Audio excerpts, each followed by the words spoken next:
Welcome to Gold Fever Radio.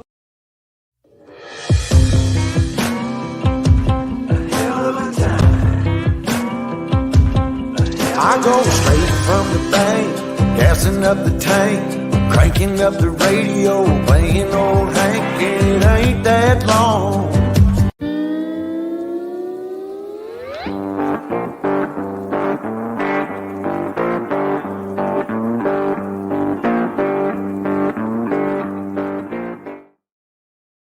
Hey, well, welcome everybody. Once again, Wednesday. Give my, what do you call this? I call this my monologue. Wednesday, August the 23rd, 2023. I see everybody popping into the chat room. You know, there's only 131 days left in this year. Yes, it is flying by. Christmas will soon be here. I'm surprised we already don't see Christmas stuff for sale in the store. If anybody wants my Christmas list, just email me. Let's see, today is National Sponge Cake Day, and it's National Ride the Wind Day. Let's see, what else is going on? If it's your birthday today, hey, happy birthday. You share birthdays with famous people like, well, geez, it seems like they're all dead. Kobe Bryant, born on this day, 1978, died January 26, 2020, at the age of 41. For those of you guys who don't know, he played basketball. River Phoenix, born on this day, 1970. And yeah, he died too, October 31st, 1993. I didn't know he was that long ago at age 23. Rick Springfield, born on this day, 1949. He's 74 years old. I would say happy birthday to you if it's your birthday too. What we got going on? Events here. We got our push October 14th and 15th. That's at the Meadview claim up there near Lake Mead on one of our mining claims we got up there. Bringing the backhoe in to push some ground down, and then we'll metal detect it or dry wash or whatever you guys want to do. That's on the 14th and the 15th. You can stay on the claim, or there's an RV park about a mile away. You can stay there too. I did pretty good last time, so this time we're going to find some more better stuff. We're in a better area. Cost is $100. If you want more information, there's still openings left, 928-851-7167. That's a limited time. November 18th and 19th, we got an outing. That's our Patreon and channel supporter outing for you Patreons and channel supporters. That's a free outing out here at the claim out here. Near the camp, we'll dry wash, metal detect, and maybe I can get a backhoe out there by then. Kind of working on a push to get the backhoe out there to some of the claims nearby here. But, you know, do the bombs and stuff like that we've got to do. Then, of course, we got our New Year's event outing December 29th through 1/1. If you want any information on anything, 928-851-7167. You can call the camp to find all that stuff out. We also have the prize wheel still going on for the gold, the pay dirt bags, panning kit, digging knife, all types of stuff. There's still a few spots left there, $36 a spot. Again, 928-851-7167.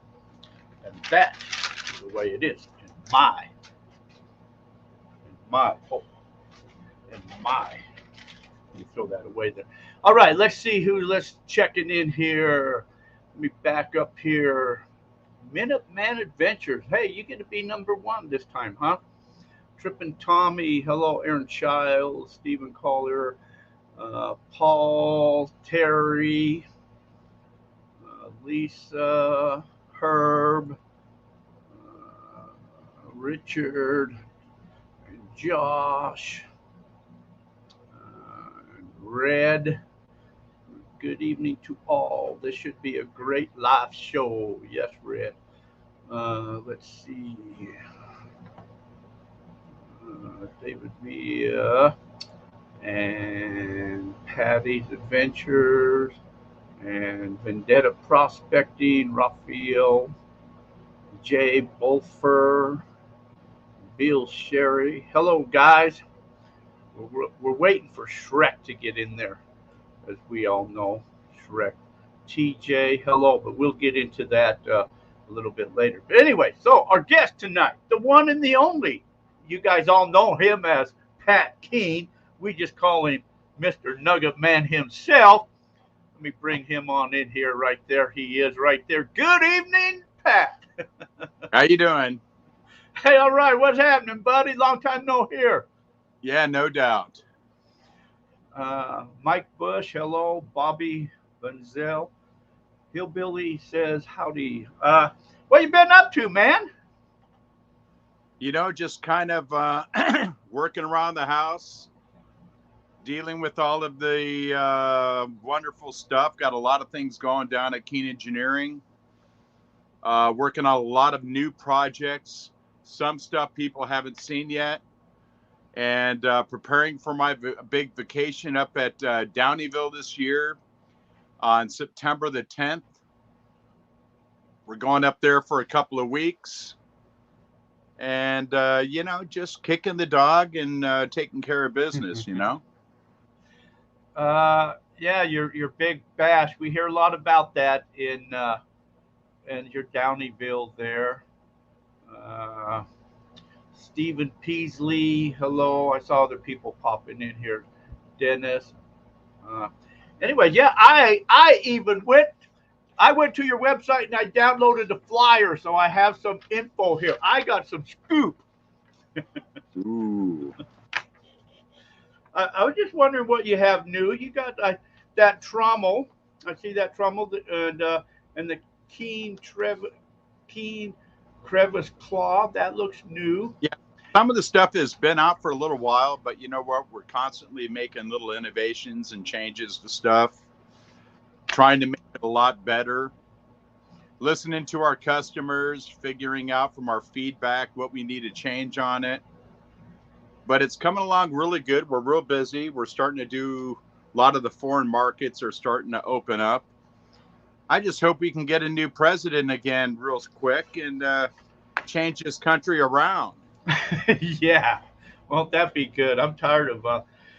It's funny that it seems like when I went to Utah just a few weeks ago, and then I was in Colorado before that.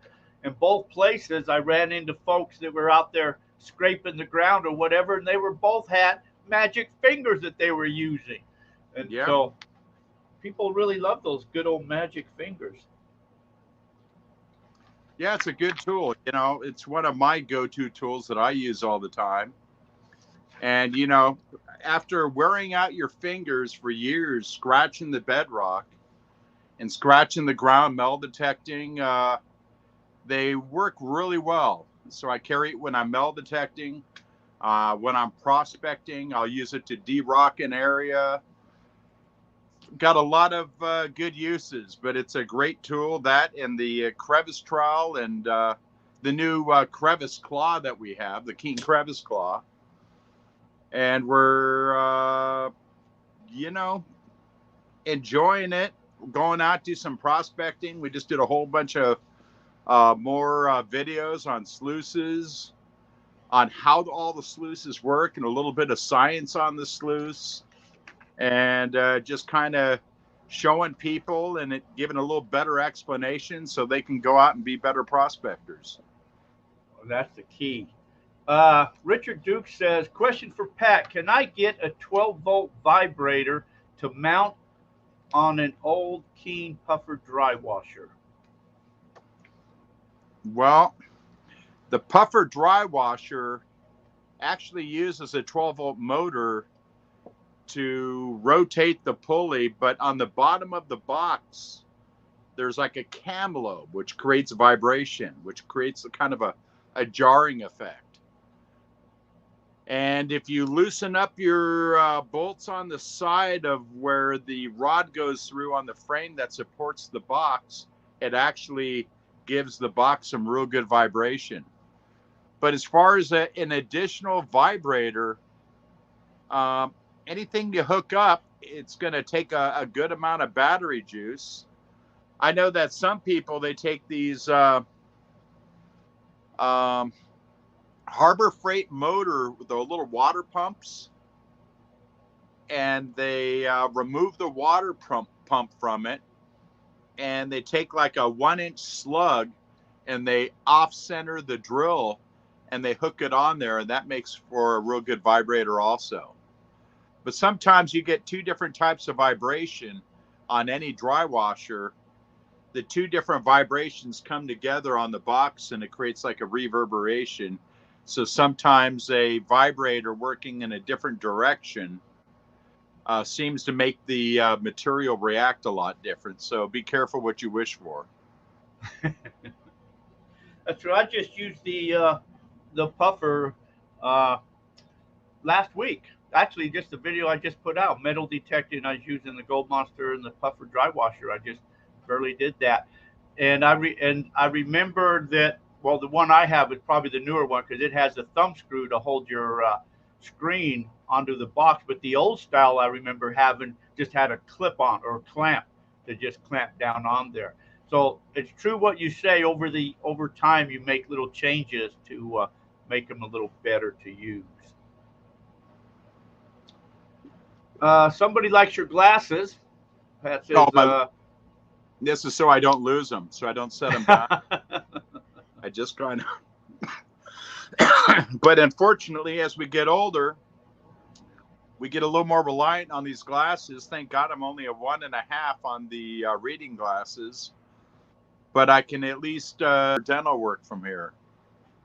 Yeah, that's my dental work. If I took my glasses off, I can't see. Yeah. Red says, kind of new to this desert mining. I have been at now for 2 years and just haven't figured it out. Finding a little gold, but not as much as I found in my rivers back home. Hoping for some helpful hints. Well, you know what? Right now, like in the area that I go up in the El Paso Mountains, the roads are gone from this rain that we've had.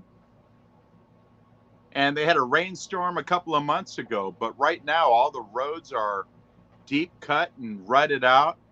And I learned one thing. Sometimes the last place to get touched is the actual roads that the miners went in and out of the areas. And when the roads get washed out, it's a great time to go out there. Any of these places that have had a lot of water erosion, where you get a lot of down cutting and cross cutting, have left a lot of open trenches. And sometimes when I see these big, deep troughs cut in the dirt, sometimes I'll just dig it out a bit and work the walls and work the bottom. But, you know, you got to go to areas where they found really good gold in the past. I mean, you find gold in new areas, but the old areas are still great producers, and I think will continue producing. Because they're too far down, and over time, the weathering and everything exposes new ground. Exactly. DPHX, Truth and Research Radio. Jack's back. I've always been back here. Let's see, Randy's Treasures, Gary Jockum. Let's see, what did I miss? TJ says, question for Pat. I recently joined GPAA. Does the Chatworth chapter still have meetings? I'm saving up for a Keene Super Sleuth. I'm probably going to resume the meetings pretty close. It's hard to do it in COVID because I had a bunch of paranoid shits thinking, oh, I'm going to have all these people running around here. And, I had to kind of respect my employees a little bit about maybe, being a little careful and stuff during the COVID.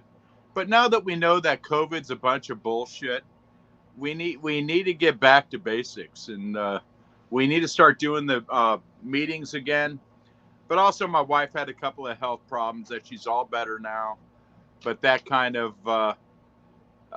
held me off and stopped me a little bit from doing the things I had to do, But I got to take care of my family first before I can take care of my prospecting family. That's true. So with the question on prospecting, so we know, like, if you're prospecting, say in a river or a stream, you look for inside bends and all that. But if you're out in the desert, like this guy said, he was in Morristown area, so that's out there near Wickenburg area and all of that. If you're out in the desert and you're going out to areas to try to find gold, true, gold is where you find it, and the old timers and all of that. But what kind of signs or clues are you kind of looking for to locate those gold deposits? Well, first off, your stream placer, whether it's wet or dry, is basically going to be transporting most of your gold. And a lot of the old timers, what did? They went right for the gut. They'd shovel off the gut, throw it up on the sides until they got down to the mineralized layer, and then they would run that through dry washers, or they'd recirculate, with the old school rocker boxes and stuff like that. You basically, in the areas where the guts have been worked out, you got to remove the tailings off the bank, and you got to get down to the bedrock and actually break into the bedrock. One thing that's kind of interesting is when I'm looking at satellite photographs, when I'm doing work for people and I'm trying to figure out where the gold is on their property, I look at all the small little channels that are leading into the bigger channels, and I look for higher degrees of quartz, of white silica sand. And sometimes that's a good indicator, because a lot of the old channels that contain more quartz, hold on, I got a low battery mode, 20%, we're good. Okay, just finding out which had more quartz washing down it, and then as you dig down and you sample all the different gullies, you're also looking for quantities of black sand, which doesn't necessarily mean gold, but you got to do some old-fashioned prospecting and find out where the gold's washing in from, whether the gold's washing in from a lode that's up on the hillside, or if it's washing in from an old ancient riverbed channel, where up high you see sections of old riverbed, whether it's tertiary is the best, but you also have Eocene, Paleocene channels that distribute some material into it. Just trying to find the good stuff, just like anywhere, you got to go through the process systematically of testing each little tributary as it comes into it, study the area, find out where the old gold mines, find out where the lode might have broke off some residual material, and as it works its way down to the river by alluvial or something like that, you got to do some old-fashioned prospecting. There's no easy trick. You got to get down and just kind of check everything out and do some testing with a pan and some water. Hey, Rube, put the little rope on the door so it doesn't close. So it's kind of like the old timers. They would get in the wash, and if they found the gold, then they keep going up and try to follow it to its source as to where it was coming from. Exactly. You're an old shoe at this yourself. Well, but I'd like to hear it from from an older shoe. Well, I think you still have a couple of years on me, Jack. I don't know. This isn't this ain't the Jack show. This is the Pat show. So we want to hear everything from you. Yeah. Everybody's got kind of their own. Like I say, gold runs downhill. Shit runs downhill. So if you're in a wash or you're on the side of the mountain, you don't want to necessarily, you want to detect the low spots. You want to, or look in the low spots of where gold's going to kind of drop out at. Gold doesn't come from washes or rivers. Just remember one thing: all the gold is at the very lowest points. And if it's just like if you were to throw a bunch of pool table balls in, they're all going to chase down the crack in the bottom of the river. Sometimes if you don't have a lot of grade, you got a lot of material meandering one side or another side in kind of a wide area. You got to try to figure out, sometimes do a trench, an exploratory trench, and find out where all the dips are in, and you have to figure out where the real gut of that wash is, where the older gravels are, and you look for thicker concentrations of black sand, which might determine if it was 100-year flood or 1,000-year flood. There's a lot to it, and you just have to get down to the nitty gritty and test everything out. But like I said, the old timers, they came through a lot of the guts. They tossed everything up on the side, all the sand, until they got to the real values, and they'd concentrate on the gut. You know, my father and my grandfather always thought that doing the wrong side of the river, trying to do the exact opposite where everyone else is going to dig, helps you find good deposits. And that works up on the Yuba River real well, because the old timers, they're all looking at the inside of the bends. They were all looking at the gut, and that's the areas they worked out. But what about all the virgin deposits from these massive water flows?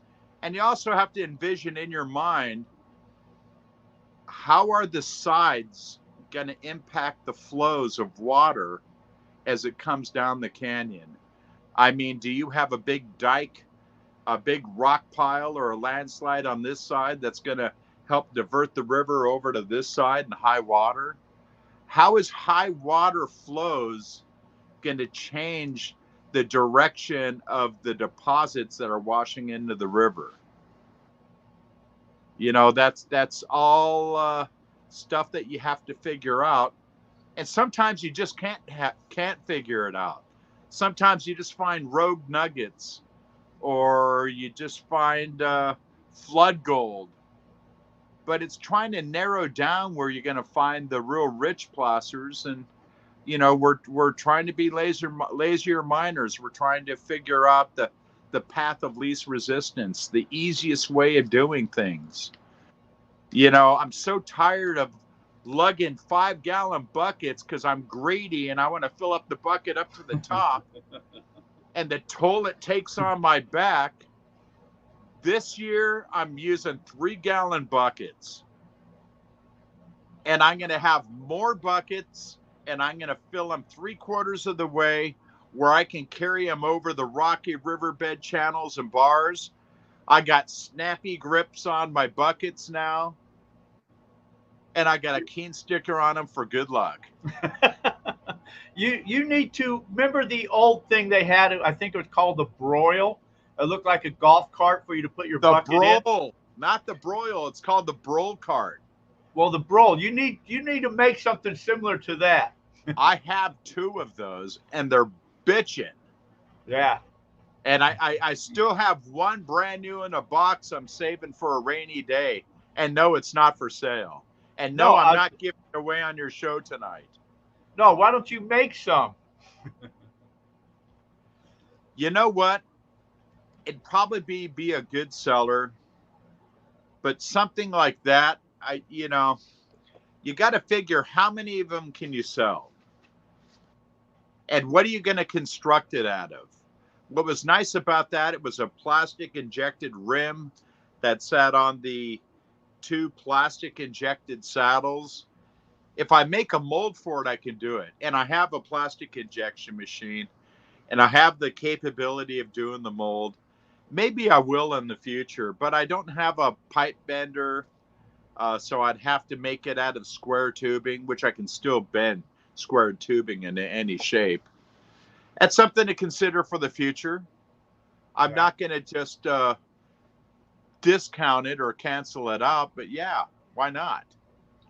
Well, we're talking about doing it easy. That's the easy way to tote buckets around it. I remember using those back in the days. Yeah. But in talking, like talking of gold, like, so if I'm going to an area looking for gold deposits, I'm generally looking for like your sand. I'd rather have sand rather than just mud or dirt. So I'm looking for sands. I'm looking for granites. I'm looking for, of course, the bedrock, the quartz, the, rounder rocks, not jagged rocks, all these type of indicators that, your peridot, all these, your green stones, green rocks, anything that could tell you that gold could be in that area. And then, of course, old tailing piles, old mines, and then getting the washes. And I tend to stay out of the big washes. I like the tributaries, as you mentioned earlier, because Yeah. once they hit the big wash, it's widely dispersed and goes deep. So I like to hunt the smaller washes. Big rocks, big gold. That's right. And also black sands. If you check your black sands, if it's fine black sands, that means it's been pounded to death and hammered. Well, the gold's probably the same. Chunky black sands, chunky gold. Fine black sand, fine gold. Yeah.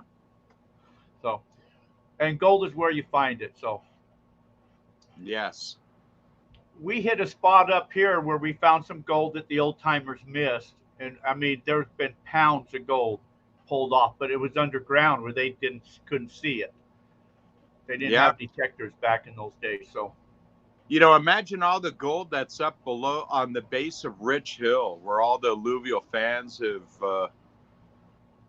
Go for it. Where all the alluvial fans covered those huge areas, going all the way over to Antelope Creek. Well, I got this property that's across from the LDMA camp,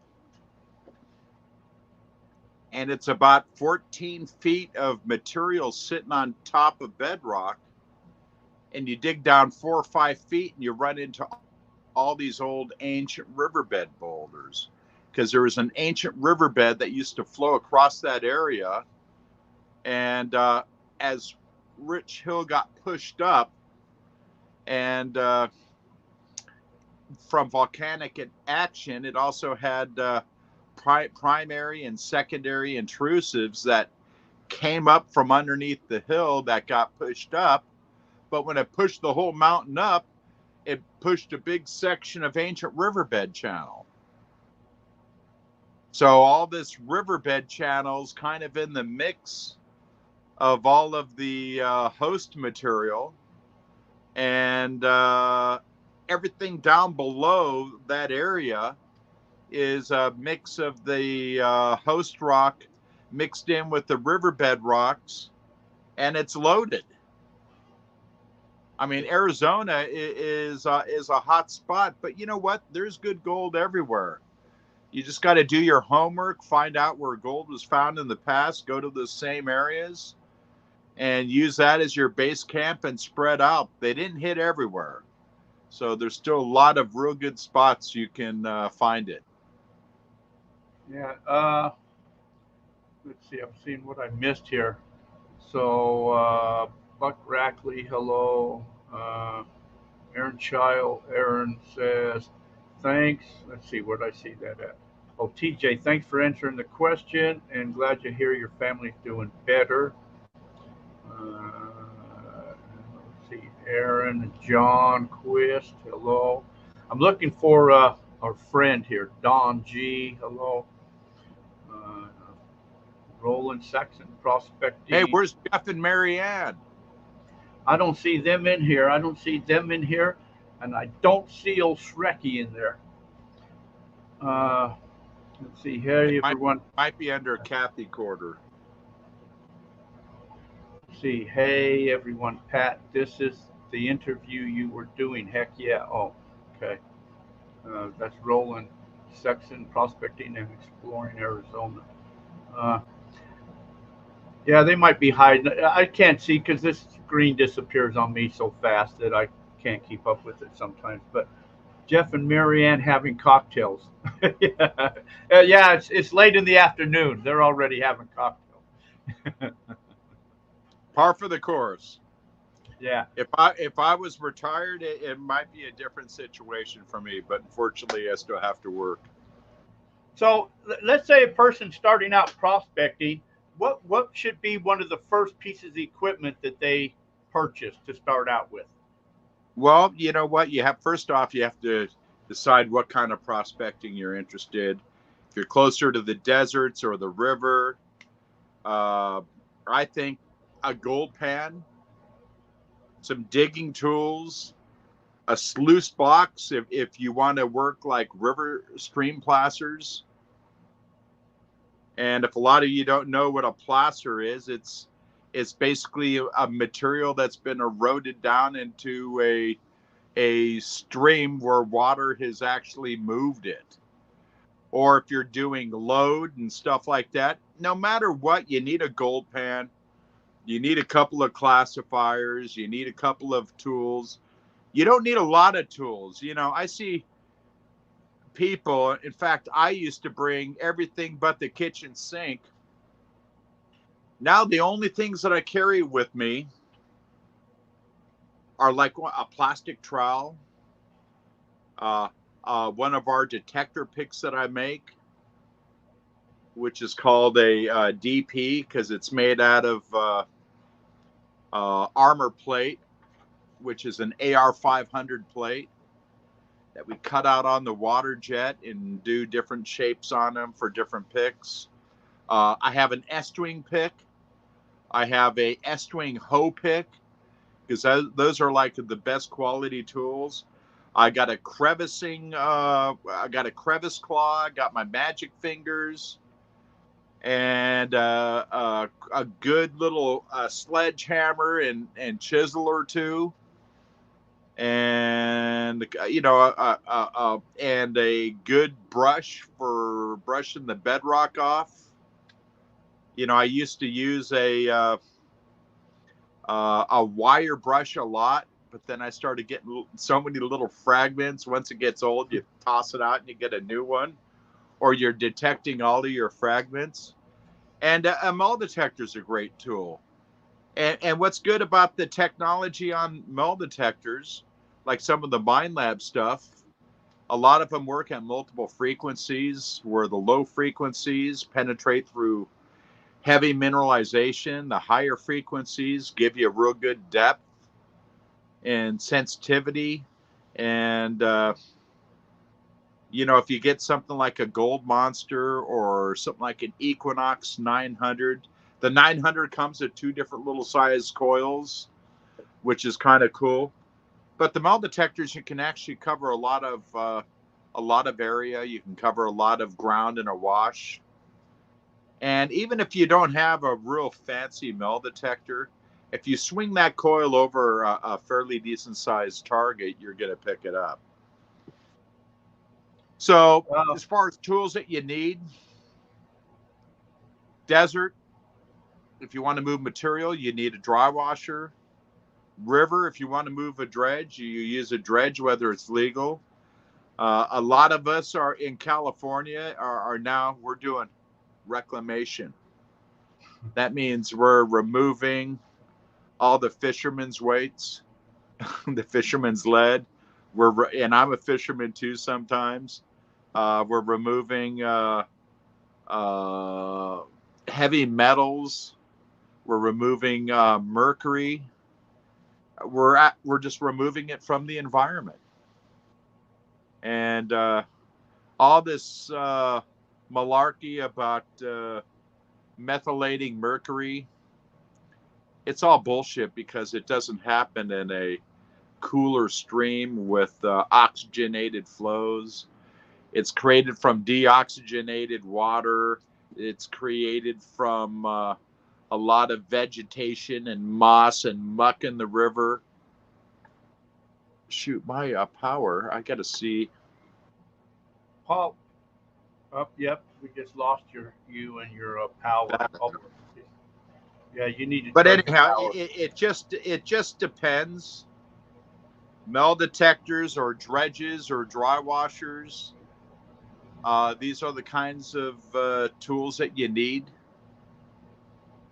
And if you're going to get into it, if you want to be professional or if you want to have real good results, buy decent equipment.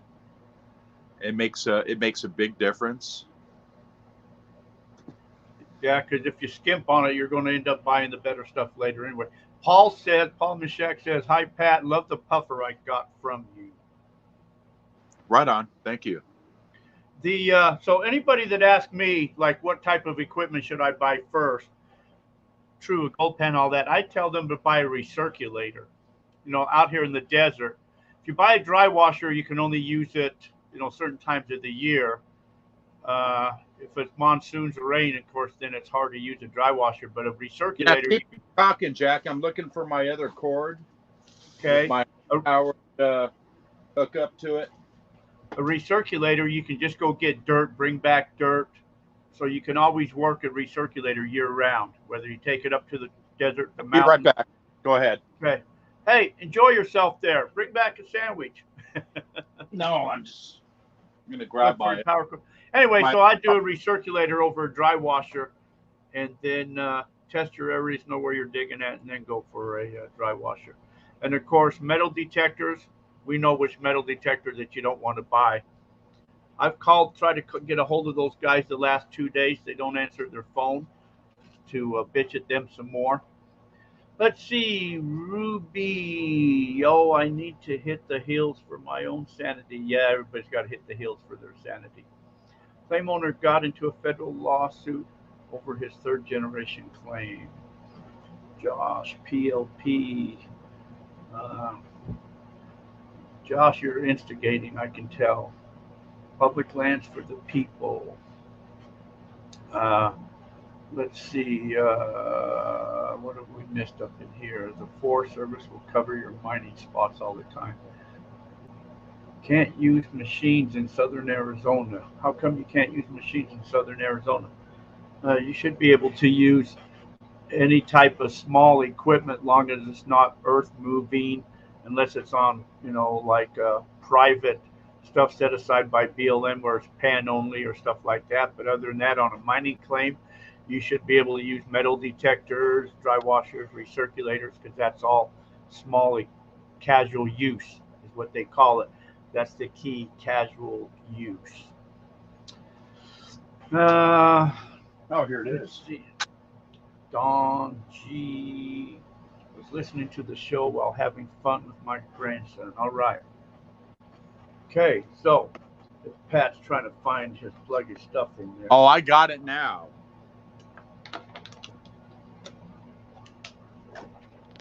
No motorized gas driven. See, and that's the other reason why the puffer dry washer. I've been liking the puffer dry washer better than the other one. I think you get better gold recovery with the constant air over the puffer, but the puffer is less quieter. Got it, Rue. I think it's less dustier, and it doesn't use the gas. Sometimes gas costs more than the gold recovery you're going to get, so I like to use the puffer over the gas-driven one. Yeah, I like the gas-driven one because now the technology has gotten so much better on those dry washers, where we have the multi-layered filters in it. So in a lot of the other dry washers, you'll see areas where you have higher pressure and lower pressure. So you see spots in the board where the material's raising up real high in the board, and it's creating too much air suspension.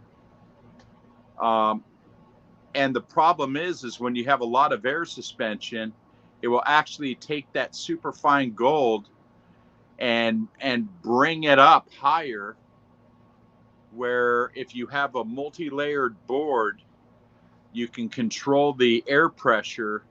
Like ours, it has a air bypass on the back of the box. So you can actually open up the air, exhaust some of the air out of the box, so you can see the inversion level where the riffles are, where you can see the material kind of drop down. And you can still maintain the same amount of vibration. That the fan's still turning, the air is still turning the fan at a certain speed, but you can control your actual the compression of air coming up through the bottom of the box. With the little air bypass valve, you can eliminate some of the extra air, so you can turn up your vibration, lessen your airflow, and make the dry washer work a lot better. So the dry washers have improved with some of our new patents since we've done this. TJ says, does Keene offer a recirculator? Yeah, I make the Keene super concentrator with the Miracle mat, which is a made in USA by Goodyear Industrial Rubber. And it's a real soft density rubber, so when the gold actually hits it, it actually sticks to it. But with any of these small concentrators and riffles, you still need to use a magnet. And here's the key: you use a magnet as the machine's working, and you need a what's called a low Gauss magnet, which is a kind of a weak magnet. So you can pick up small amounts of black sand, pull it up through off the riffles, and hopefully there aren't metal riffles. Hopefully like a rubber riffle, which is non-magnetic, so the black sand doesn't stick to it. But when you lift the black sand up and there's gold being caught in it in the beginning, as soon as the water flows traveling from the water running, it redistributes that gold, but it still eliminates your black sand. And that works really good on the concentrator. And some of these other mats that people are making, the problem is they're traps. They're not Hungarian riffles, so they don't have the same exchange. A Hungarian riffle is one of the only riffles which is constantly replacing the light material with the heavy material with the eddy current. Some of these different traps, the little swirl riffles and stuff like that, they create a lot of chaos and create a lot of turbulence, which creates suspension. And you find gold going all the way down the box, or you find rocks stuck in these little traps. But here's the big key: it's the black sand you got to worry about, because with the black sand, most of it is, what do they call it, a hexaoctahedral, where it's kind of an elongated crystal black sand. And just in the movement of water, the stuff is agitating and locking in.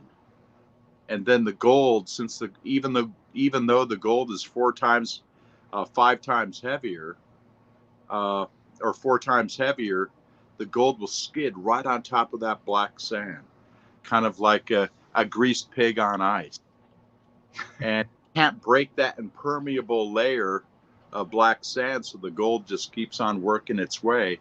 And that's why you need surface area. That's why you need a wide sluice, not necessarily a long sluice, because if the sluice is engineered correctly, most of your gold is going to be right up front, and the rest of your sluice box is more for just to make sure that you're capturing most of it. And I watch things like Gold Rush. I almost have to cry when I watch these guys run these sluices at a high rate of speed, and these guys are talking about recovery, but they really don't even know what they're talking about. You have to slow down water to a certain speed where specific gravity can take action. And then you have to have some kind of a trap that's going to keep the gold and hang on to it. The one thing about a Hungarian is everything rolls into the apex behind the riffle. The eddy current carries it in there and keeps the gold right back in the apex of the riffle behind it. And so I believe in science. I don't believe in gimmicks. And that's one of the things I try to focus on when we build our equipment. And me and my brother, we're very proactive. We go out all the time, and we go testing on the weekends. But that's kind of our passion too. But what's different from Keene Engineering and a lot of the other companies is, hey, we listen to people, we listen to their ideas and concepts. Even though I might have more knowledge than another person on a specific thing, sometimes just talking to people and listening to them allows you to see their point, what they're talking about, and maybe jog something in your brain to do it differently. And sometimes people bring up real simple aspects of doing some stuff that are major changes. I mean, one time I had a nuclear physicist design us a a new intake for a dredge, which it had like a reverse umbrella for it. Well, I have some guy back east that made a ring on the outside of the nozzle, and one single rib that came out that was protruded out and extended out from the nozzle, it might only allow a certain size rock, but it was the concept where the water would come down through the pipe of the, or the water would come in from all different angles, follow that smooth ring and come into it, and it actually increased the flow and the gallonage going through the hose, because resistance on your intake is multiplied on your discharge, and when you relieve that resistance, you get more flow, and more flow equates to more velocity, and sometimes you get better suction because you're relieving the flow and you're getting a better flow going through there. So ideas from everyone help, and that's kind of what really helped make Keene Engineering make better products from listening to our customers. So in the thing, I was going to say, so in the thing where you're talking about black sands, I remember old Bob. Bob used to make the gold, the ones that he sold out to Miners Depot there, Bob and Linda. He used to make gold washers, Gold Miser was his company name or whatever. He used to sell them dry. He used to say, "Oh yeah, run that dry washer for like till you run out of gas, 45 minutes." Well, I later learned, no, it's the black sands. Once your riffle's filled with black sands, you're done. Okay, gold out. Yeah, the gold will ride right over the black sand. But here's the point. So you talked about, just so people know, like that's the regular style riffle. In a dredge, in a high banker or dry washer, and your Hungarian style riffles is more like that. So just for people wondering, that's a regular riffle, that's a Hungarian style riffle. Somebody's asking, what the hell is a Hungarian style riffle?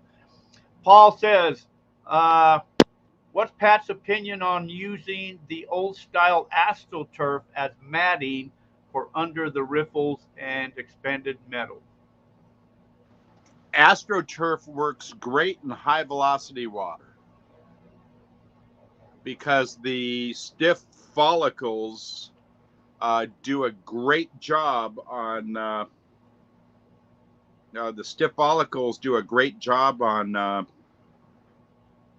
creating bottom drag, which helps hold on to your black sands. But I would only use it in a fast running sluice. But yeah, this stuff works really good. I'd like to see, I was once using a carpet, believe it or not, it had woven in goat hair. And the goat hairs were real stiff follicles. And this mat got unbelievable recovery. Some of the stuff that they were using up in Alaska. It worked real well.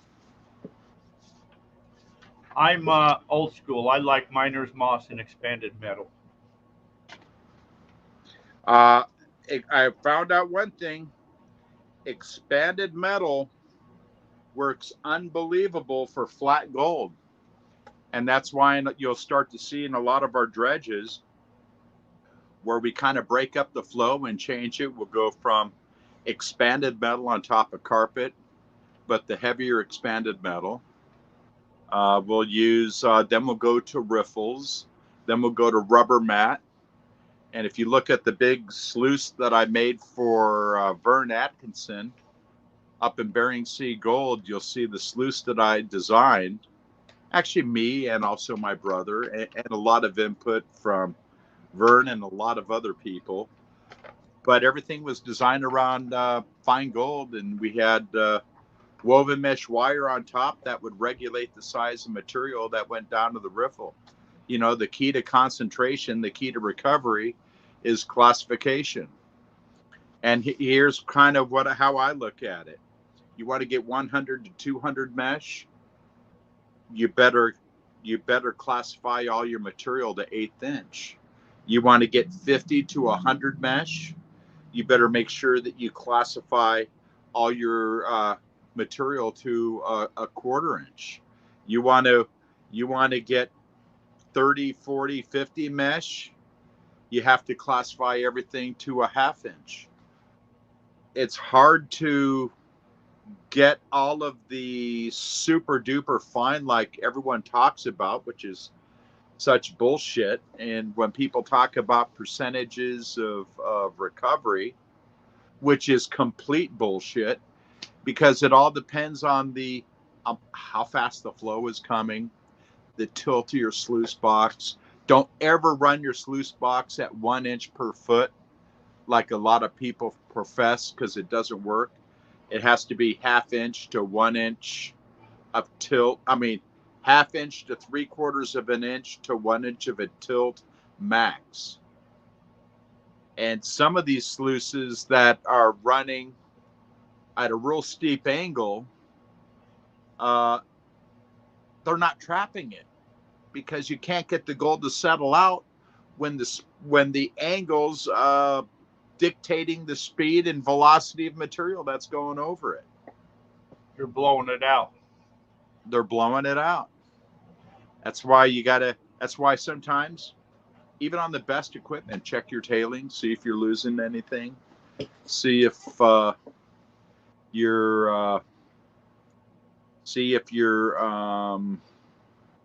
your concentrations are. If your sluice is running clean and you're not getting black sand, then you're not getting fine gold, period. And you watch some of these sluices that run too clean, well, hey, they're kissing their gold goodbye. That's just how it is.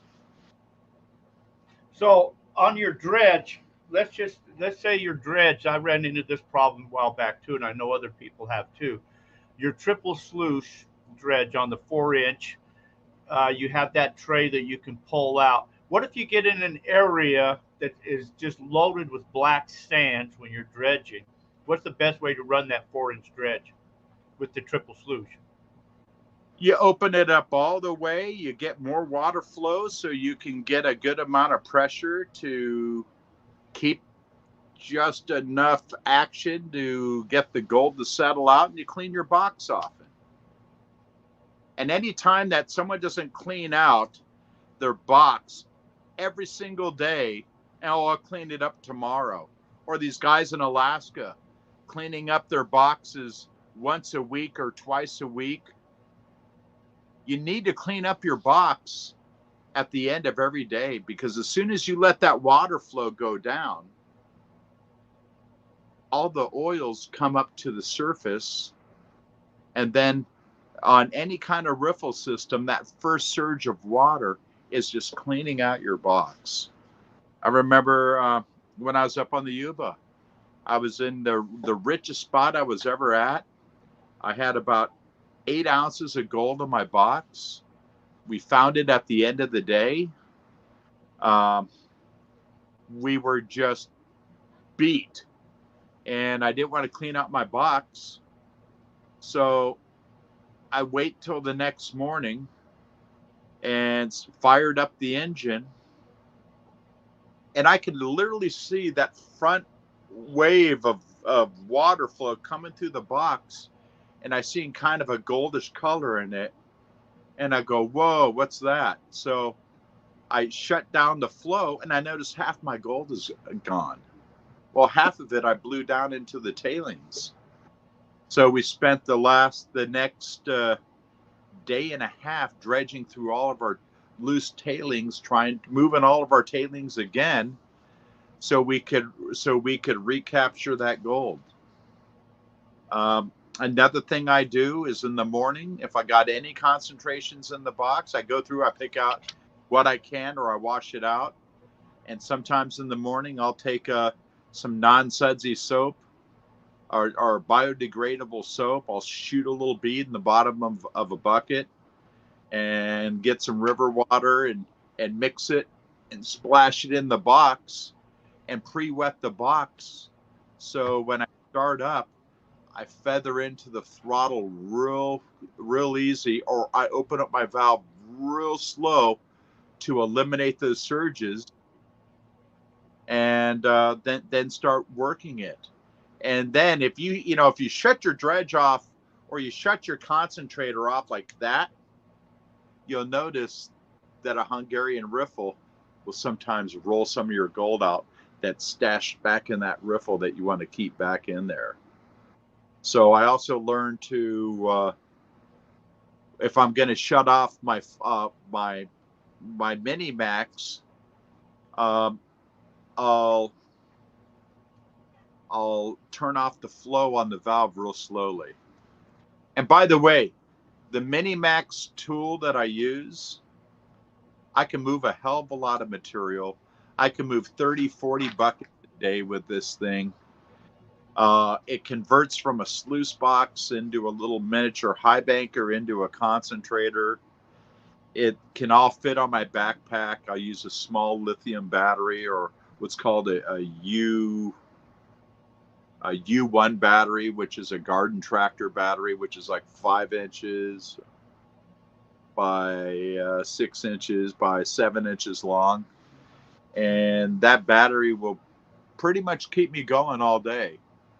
And the little mini max tool that I use, I sell a lot of them, but it sure is a great little tool. I hear my wife in the house yelling at my dog. My dog wants to go in the garage and play. Oh, no, there was something there.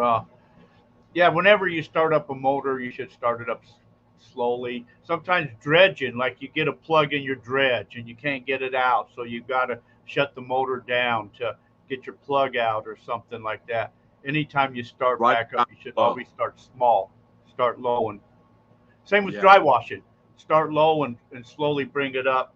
Oh, hey, another thing with dry washers, you always set your feed gate of your hopper so it regulates the flow. If you get surges when you throw a big shovel in and you got your gate all the way open, and you get a big surge of material that's running through the box, like a taller wave of material, you're losing gold. And I really didn't realize that till we started making the commercial stuff, and I started to see the results kind of expanded when we know we're in so much gold a ton, and we have surges going through the box, and as soon as we cut down the flow or regulated the flow with the big screw, with the speed of the screw, or used kind of a screeding thing to screed off the top of it so we could get an even flow, what a difference in recovery that makes. And even myself, I've made all the mistakes.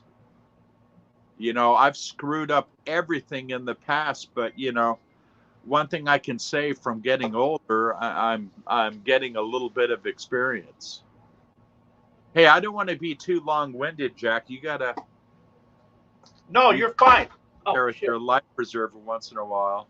No, you're fine. No, I was going to say on dry washing, that's my main thing. I love to dry wash. And what you're saying earlier about the gate, I have found that what a lot of people do, it's you'll throw material up there, and what will happen is the heavy material will slide down the box first, so you'll tend to open the gate to let the heavies out. Then once the heavies out, then you got all the finer stuff coming, and then it starts to fly out. So then you got to close the gate, and then you shovel more in. So you fight your gate, open and shut and open and shut. So I have found it's best to find that happy medium. I put a long screwdriver in through the hole there, not so it'll go through the box, and then when it bogs up, I can tap the screwdriver and slowly work it down so it's an even feed rate, and I don't have to keep open and shutting. What else works really good is a piece of all thread. The aluminum plate that kind of diverts the materials, it falls down and kind of shoots off. You put a piece of all thread, you drill one hole, you put a couple of nuts on it, and they bend the all thread where it goes up through into your hole where your feed gate is, and it works up like a little tickler up there. Oh, I've seen kind of those on drywall. And that actually works pretty good. And here's something else I've learned on dry washing and why people do this for. Explain this to me. You'll get in a wash and you'll set your dry washer up there. And the first thing you'll do basically is clean up. So you'll start pulling your big rocks and you throw them up on the side of the wash. And then you start shoveling and you throw more big rocks up. And then you notice that the flow of the wash starts to work down. So you keep going down. And for some reason, all the rocks you throw up, you're throwing them on the low side, which makes sense. Why would you throw them way up on the height? You throw them on the low side. Well, the low side is where the material is going. And now you've got all the debris that you threw up there that you got to get underneath to get the gold. I've done that. But you notice when you're in a wash, so many people does that, and you got to get underneath all that stuff because that's where the good gold is going to be at. That's right. You know what? You clean bedrock, you use high pressure on it, you dig every little crack out, and then you start throwing your tailings on top of clean bedrock that you know that there's nothing else there. Backfill as you go. Yeah. I have moved tailings over and over and over again, more times than you can shake a stick at. You know, we all do things that we're not proud of.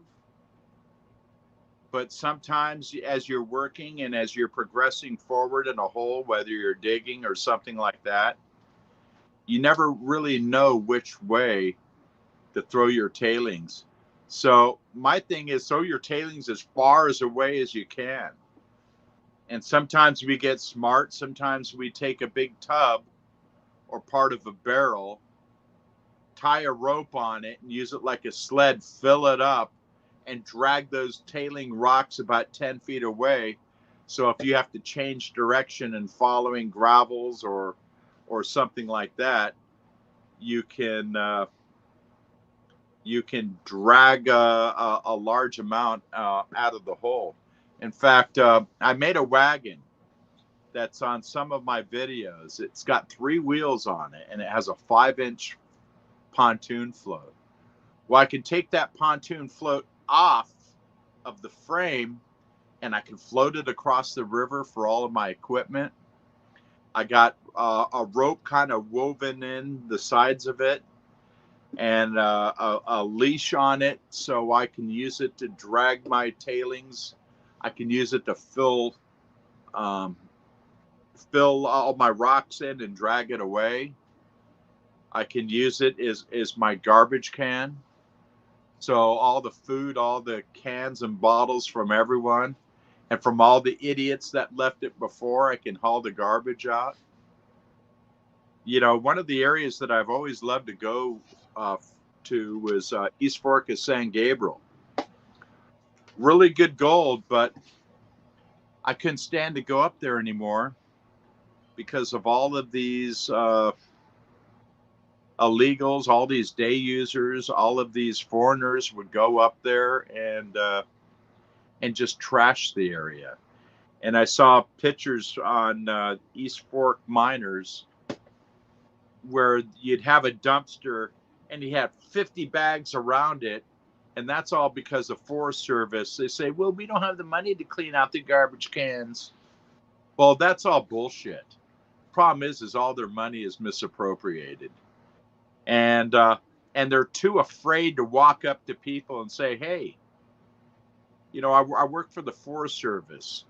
I'd like to give you guys some garbage bags so that maybe at the end of the day, you could fill up your bag and just bring it right up to the road where we can get to the bags and throw them away to keep this area beautiful for everyone.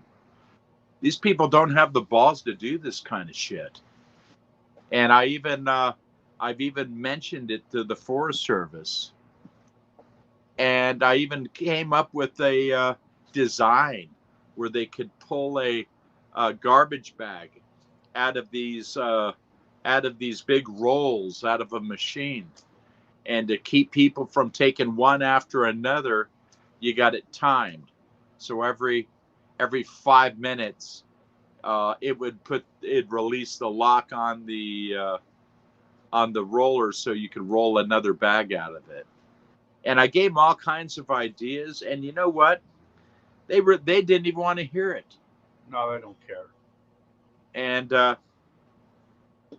well, don't get me going on where our government money goes, because I'll tell you, it goes from our pockets to their wallet. Oh, we know that. Hey, Pat, let me play a commercial.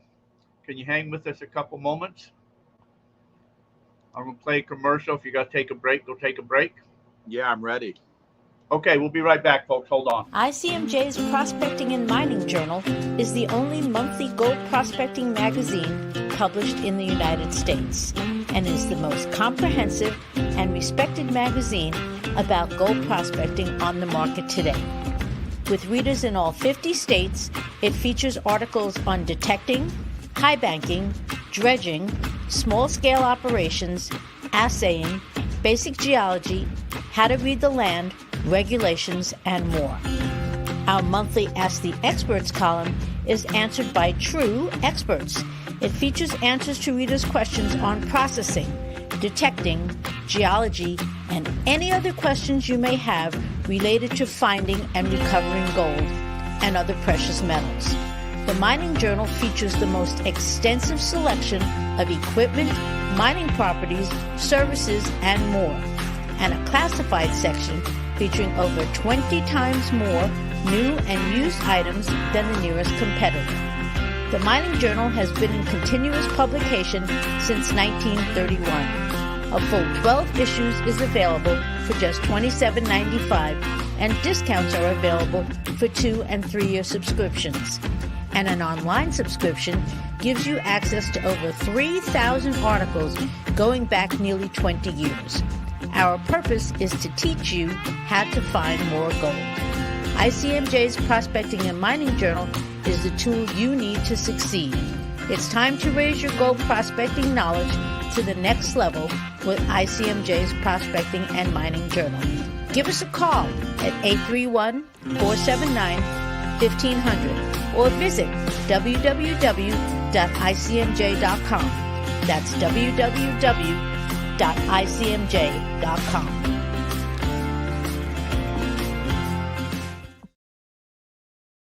All right, welcome back, everybody. Pat had to go take a break, I see there.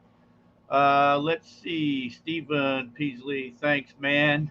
Let's see, y'all here got watching the show. Please smash that like button. Paul says, you learn from Pat, no BS. I love rants. Terry says, yes. Sometimes we rant here, Pat. So if you want to rant, we rant. Sometimes I get on a rant myself. So these guys they're instigators. They love the rants. We need more instigators and patriots. Hey, I had a question for you, though. Let me see if I can find this book, if I got this book here. Oh, by the way, I'm going to give away some of these crevice claws today. Really? Wow. Hey, that looks mean. It kind of does. That's like a Because bear claw. Are mean to the cracks. Bear claw, California bear looks claw. like. And if you carry this in your truck, it's a prospecting tool. If someone messes with you, I guess it could be a good weapon. I think it could. Don't mess with the prospectors. I thought I had a book. I don't know where my books went to. Dang, what happened to my books? Huh. I don't think I took them next door. Anyways, we were talking about... Talk about today. We got to talk about the Yuba trip. Yeah, talk about your route. Talk a little bit about treasure hunting. Yes, that's what I was trying to find is my treasure book here. can book. Talk about your Yuba trip. Well, every year for about 2 weeks, I go up to the Yuba. And up there, I'm using stuff like the A52S, which is our new sluice box. Sometimes I'm using the Trommel, the Minimax. I bring a couple of my mine labs up, and I do a lot of metal detecting up there. And I've gotten to be pretty proficient with the metal detector as well. And I've had some real good luck up there. But I've got like 7 claims up on the river that I have partners on most of them. But some of the people I let on one of my claim only while I'm there, and also the Comstock prospectors. They're located at Reno, Nevada, and they've got a bunch of unbelievable claims. They used to be owned by this old gold miner by the name of Yoho. And this guy is used to have a monopoly on all the claims going up through town. Well, just on the side of the town is where the old tin cup diggings were, where a miner used to be able to fill a tin cup of gold every day. But in all the years I've been there, I've never been quite that lucky. But there are a lot of good prospectors that clean the shit out of it. That's your birthday bash. Well, no, it's not really a birthday. Just my birthday just falls on it, because to me, that time of the year is when the water is at the lowest point, and I can actually get a little further out into the river. I can actually get into the currents more that are a lot slower, and the water's at its lowest point before it gets too cold and drives everyone out. But up there, it just seems like the first and second week of September are the ideal times to meet up there. But if you guys join the Comstock prospectors, they got claims all along the Yuba River there. In fact, a lot of the guys that come up with me, they would rather go on the Comstock claims, because there's a lot of gold. I've had buddies that have pulled mega ounces off of some of these claims, but you got to give a little percentage to the club, who gives it to the claim owner, who allows the club to use those claims. But I'll tell you, it's worth every bit of it.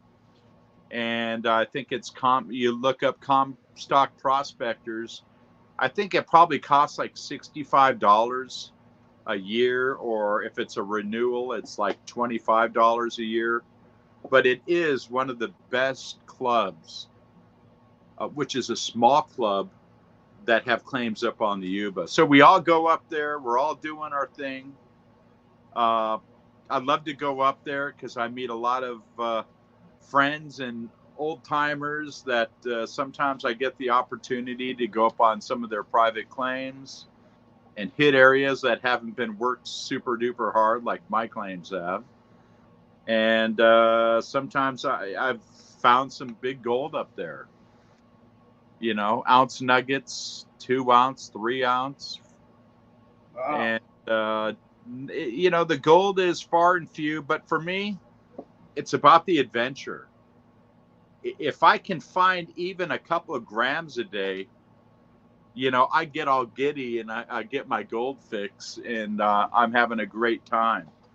It's not about the gold, but it's about the camaraderie of being with your friends, of sharing the experience, being in beautiful nature, and just having a good time all together, and finding the gold. You know, I really don't like gold mining alone, as I might like going with other people to share the experience and go out and test out all the new toys.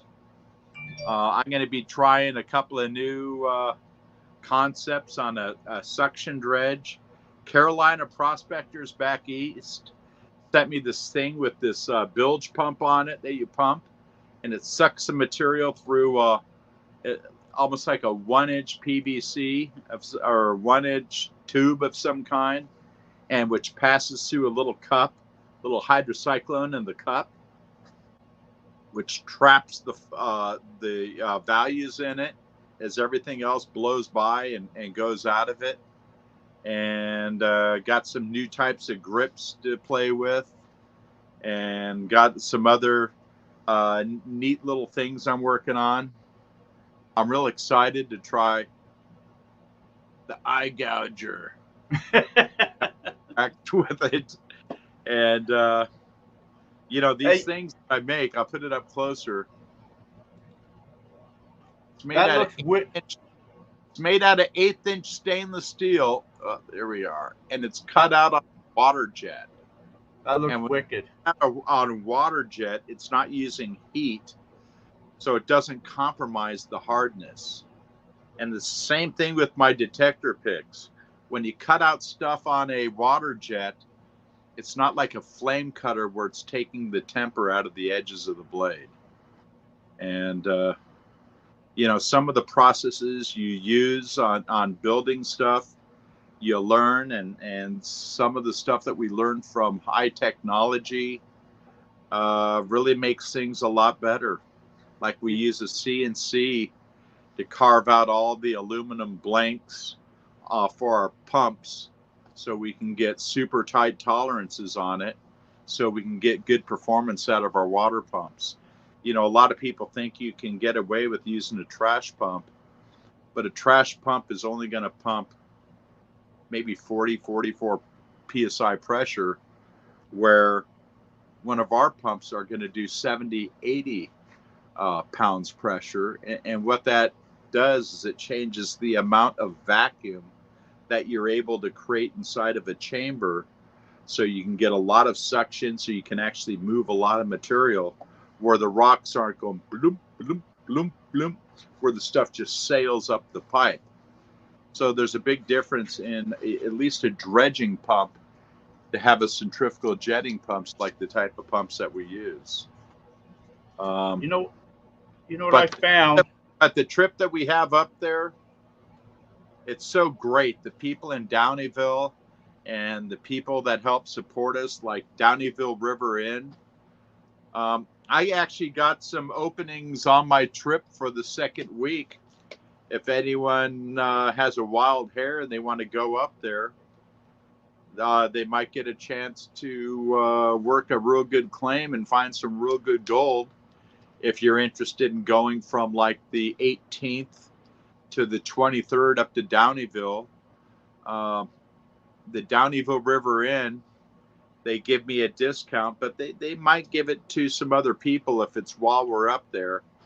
And part of the reason is because I rent out the entire hotel when it's kind of almost considered off season, even though they're so popular anymore. It's not off season, but it's a great place to stay. And you know what? People are wondering, well, hey, why don't you just rough it?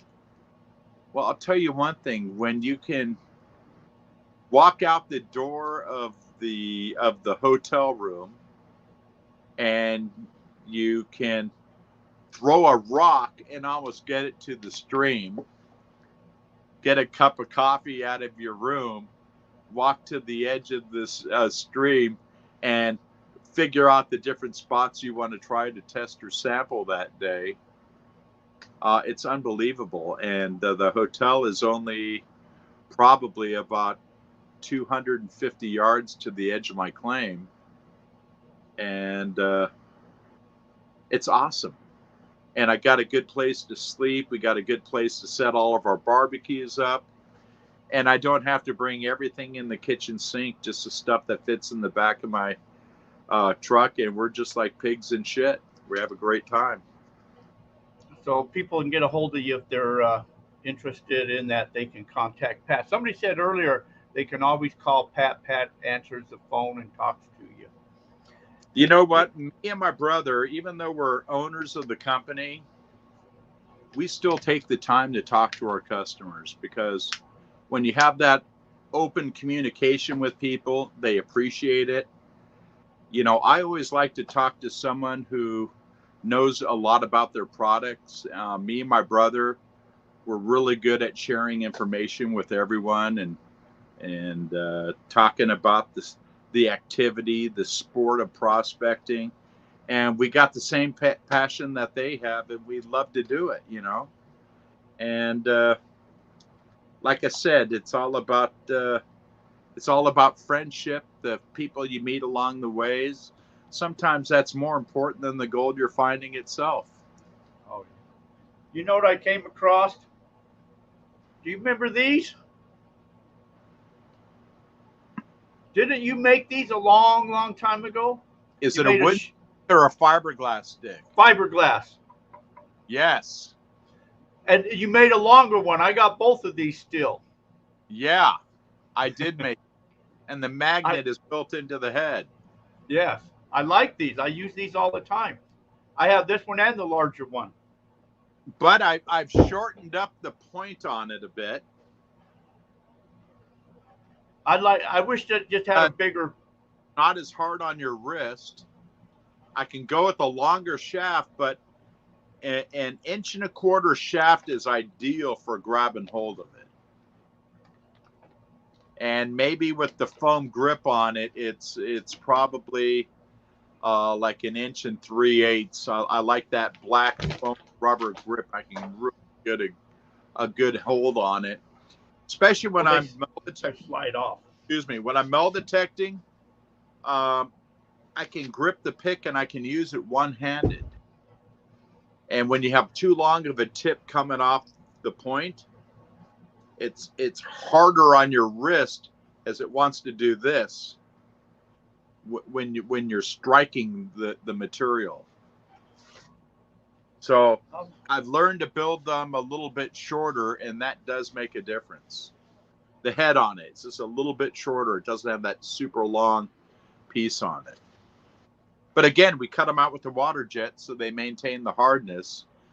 Back a long time ago, we used to use a leaf spring, which is a surface temper hardened, but the hardness isn't all the way through them.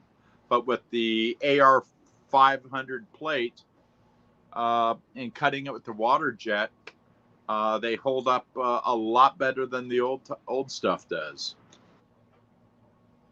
All right. I can't find my books that I wanted. But anyway, so what I want to show you, you've heard about, we talked about this a little bit ago, and we've been talking a lot about, so I've seen people go out with these Polaroid cameras, the older Polaroid cameras, taking pictures, and they're getting these auras or whatever coming out of the ground, and then they're going up there and they're recovering gold.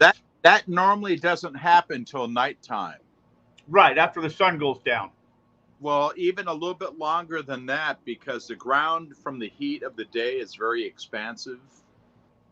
And when it starts to get cooler in the evening, especially around 9 to 11 o'clock to midnight, it's right when the temperature starts to change. And it's real funny. They called it the equinox for some stupid reason, where the ground starts to contract. And when the ground contracts, it creates a capillary action and squeezes out these gases that are being created from metals in the process of decaying that create these gases. When metals break down, what happens? The metals oxidizing, corroding, or rusting. But in that process of this happening, which occurs due to moisture, humidity, and even if there's none, the metals are breaking down. It creates these gases. And when these gases come out of the ground, they come out real quickly. And it's just like a psh, and it stops. And since the gas is a little lighter than air, it comes up a bit and it starts to spread out. And that's why a lot of the old Mexican treasure hunters That's why people all over the world thought it was a ghost. But the color of the gas, what they see coming out of the ground, is a reduction zone of the metal itself, almost like a spectrometer works. From gold can be anywhere from a white to yellow to orange, maybe from some of the mineralization, some of the iron that's in the ground with it, or if the box that was buried in had metal straps on it. So it can be anywhere from white, yellow, orange, maybe even with the slight reddish hue. If it's copper, what's the color of copper oxides is green.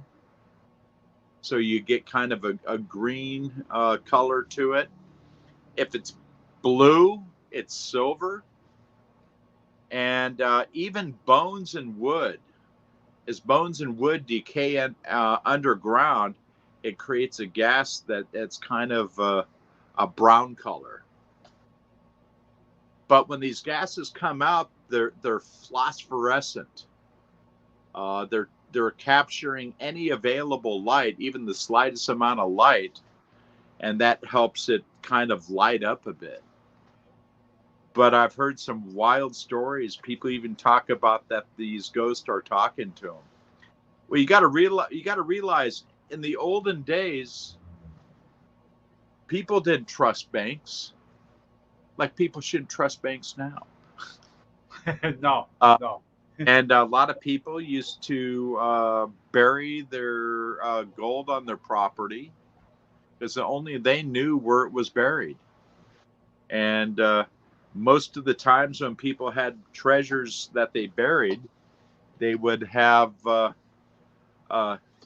two different treasures. They'd have a treasure that they could go to get a little bit here and there, or multiple little treasures to get here and there. And then they had the big, what they call an estado, or an estate, which is the family's treasure and riches that they try to stay out of. And lots of times, because people are forgetful in nature, especially the old timers that buried it because they're paranoid, they'd put a lot of these signs and symbols and stuff like that, like a triangle or a circle or a tail of a tortoise pointing one direction. But what was interesting, the Spaniards used to change north and south around. So if they had a arrow pointing north, lots of times these people would go south to look for the next marker.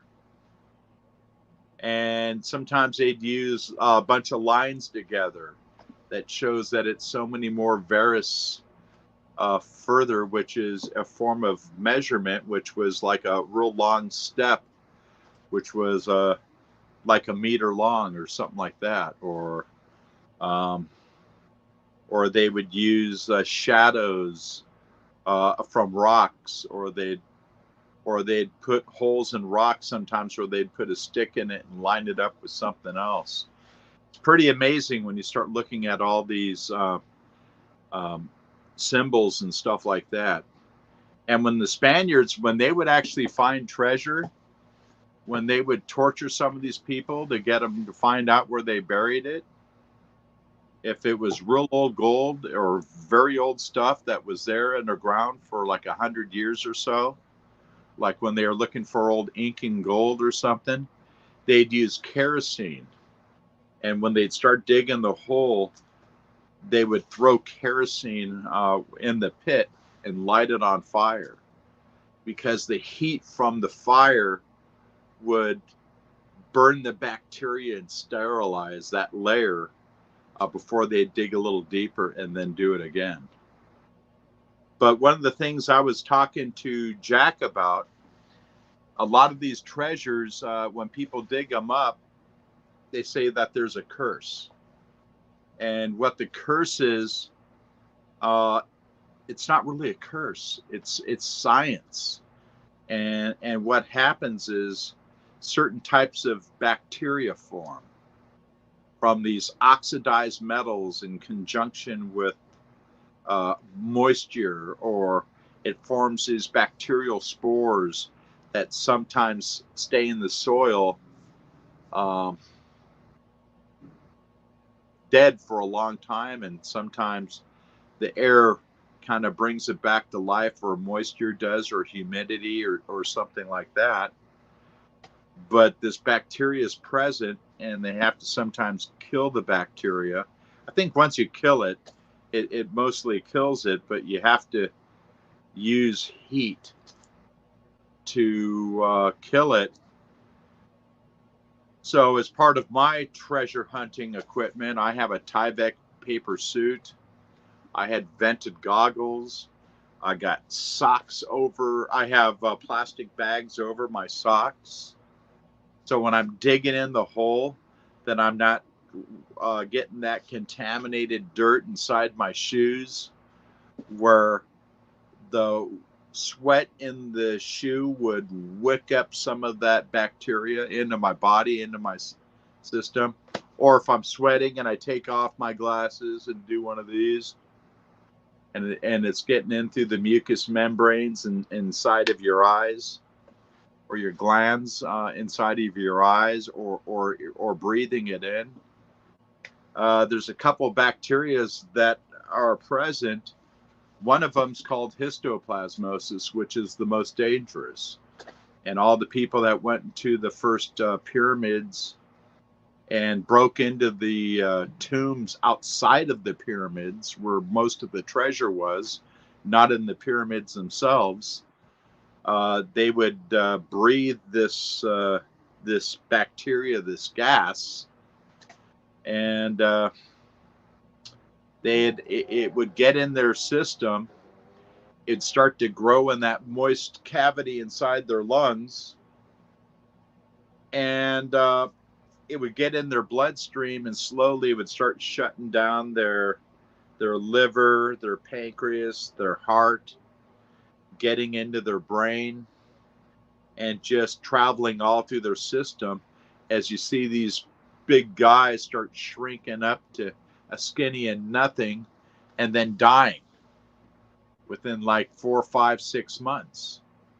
And depending on how much bacteria they get in their system, they can even go much faster. So you got to wear a double respirator with the pink filters, which is a organic filter, so you can get rid of the bacteria where they've got carbon in there. The same type of filters, like the 3M ones with the double screw-on things, the same type of filters that you use, like when you're tearing up old carpets. And you can get what's called you got histoplasmosis, you got meiosis. A lot of people out in the desert, gold miners, get meiosis, which is also known as desert fever. And they get valley fever. Valley fever is a form of meiosis, where they get it in their lungs, the bacteria starts to grow, and all of a sudden their health starts going to shit. Especially when you're digging up in a lot of clays, a lot of organics from caliche clays are really bad for you. So you got to wear, even when I'm dry washing, sometimes I wear a real good filter, or I wear a dust mask to kind of mitigate the amount of dust I'm sucking in, because I'm all kinds of ferromagnesian dust creating with a lot of iron in it and stuff like that. Sometimes some of that iron might be good for you, but when you're digging treasures, you got to safeguard a little bit. And the other one called plasticiosis. And I learned a lot of this stuff from a doctor of UCLA when I was younger. I used to go hang out with some pretty hardcore treasure hunters, and I knew nothing about it. And I'd hang on their coattails and learn everything I could. and try to learn from some of the professionals or from some of the guys that have been doing it for a long time. But it's pretty amazing what I've learned and how I've shared that information. So people that are looking for treasures don't do something stupid and end up dying because of their greed for treasure. If you're going to do it right, use the safe protocols, and use common sense. So, I've never used a dust mask when I dry wash, and I know I should, but I never do.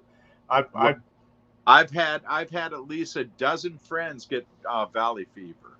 I've had valley fever, and I've choked to death and coughed and black boogers and puked and all of that, but I still. Hey, so what's the difference in you talk of the gases that come up? So what's the difference with gases on? Because I hear some people I've seen the books where they talk about the ghost and that, and then I've seen other books where it's like a light, some type of light that comes up, and the same thing of the colors. It's kind of like radon gas that comes from the dump. That the gas comes up from the dump, it kind of looks like it's on fire, but it's not. Because it's a phosphorescent gas that's being emitted. And similar so it's not really like not really light. Like that. So it's not really a light, it's more of a gas. It's a gas that's phosphorescent. And it comes out. But, when you're looking for treasure, you got to look at other things. When a lightning hits a tree multiple times, it's probably because there's a treasure buried underneath it. Because that treasure is mineralizing the ground from all the gold.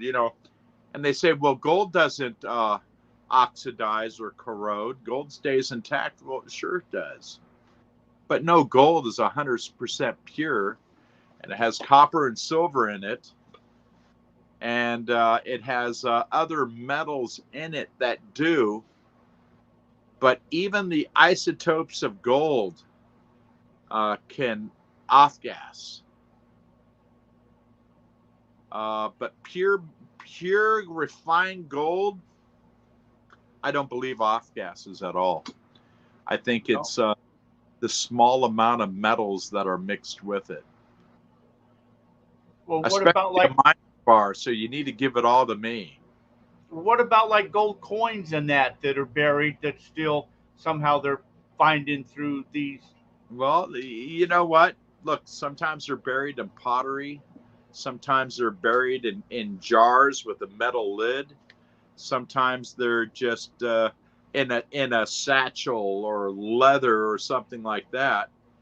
And the leather itself is capable of creating gas. But even the gold coins aren't pure. You look at it like a St. God dollar, some of the earlier gold dollars. What, they're 92%? Yeah. The gold isn't 100%. I mean, you get buffaloes now that are 9999 pure. Those probably don't put out any gas. So they're going to be a little harder to find. Or gold bars that's been refined. Or gold bars. A lot of the gold bars aren't necessarily 999. Back in the old days, they didn't have the alchemy to refine it. And it's just like when they were making the old cannons. They were making the cannons out of bronze, which was iron and copper.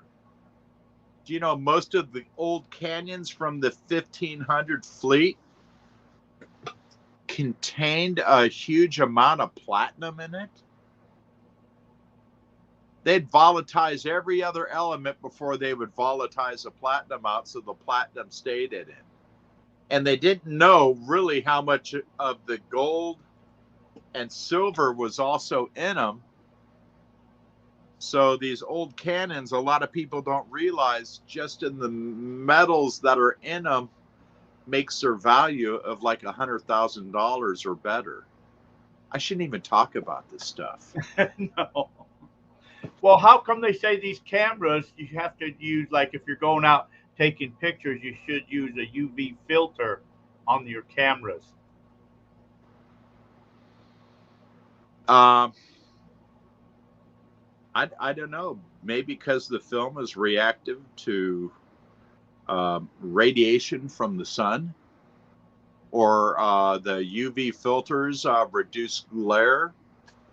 I'm not an expert on that, so I'm willing to listen to anyone else. Oh, well, I've been like, there's one guy, a treasure hunter, that he says he'll take his digital camera, set it up at a mountain where he's taking thousands of pictures every 5 seconds. Then he says you can look through them all, maybe find nothing, and all of a sudden you're going to see a blob or glow. Well, it's just the time that he's capturing the gas coming out of the ground through being squeezed out from contraction of the ground, which just naturally has a push outward through a crack or a seam or something like that. And the color is a representation of the oxidation zone of the metal itself, like a spectrometer. And I know other guys that take these old Polaroid cameras and go out and shoot the pictures, and they're looking for these things coming out of the ground, like lightning bolts or like whatever they are. Well, I'm sure something that's buried in the ground can emanate something, but most of the stuff that's in the ground doesn't have any positive resonance because it's grounded in the ground. But sometimes they use geophysical, they use copper spikes, they put it in the ground, they charge the ground with electricity, and it excites the ground and the mineralization and the metals in the ground because of the conductive of electricity, and helps amplify it. Just like I've been studying a little bit about the pyramids, where they talk about the compressional load of the pyramids of the type of quartz granite and the different materials that the pyramids were made out of made them very electrical reactive.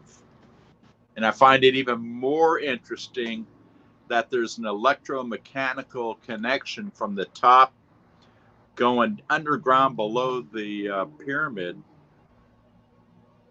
something to do with maybe resonating energy, creating resonance using pulling energy out of the ionosphere down to the old capstone that used to be on the pyramid and used to store electricity in the pyramid, even by using tanks of sodium, which was salt water, and potassium and some of the other wild shit that they did. They had these glass tubes that used to light up some of the hallways, and they used to use the oxidation or the gases that come from a lotus flower, and they used to have these electric eels and this fluid in these things, and it would help light up some of these hallways and chambers. That's a whole different ball of wax. Okay. I won't get into conspiracies. Oh, hey, so but you know what? I love studying science, and I love learning from other people, and I love teaching people about gold mining. And I think that people that are out gold mining, I think for some reason they're just drawn to gold. And once they start doing it, once they find a little bit of that gold, I think somehow magically it just kind of enlightens their light. And it's funny, once people get involved in gold mining, isn't it true that they're kind of locked into it for life? Probably, yes.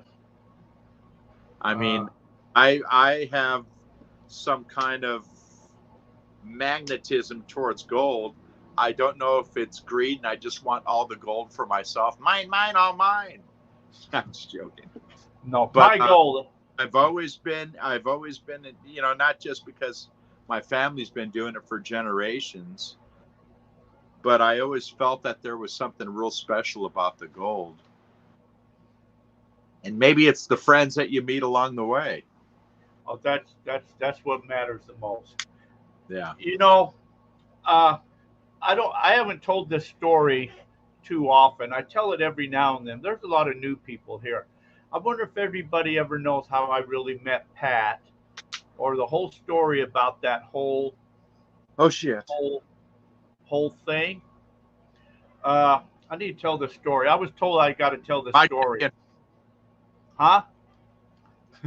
So this was probably in I'm going to say early 90s, somewhere around there, early 90s, when I was out on a mining claim out by Rich Hill, and I was talking to a guy, and he says, I can get you metal detectors for wholesale price.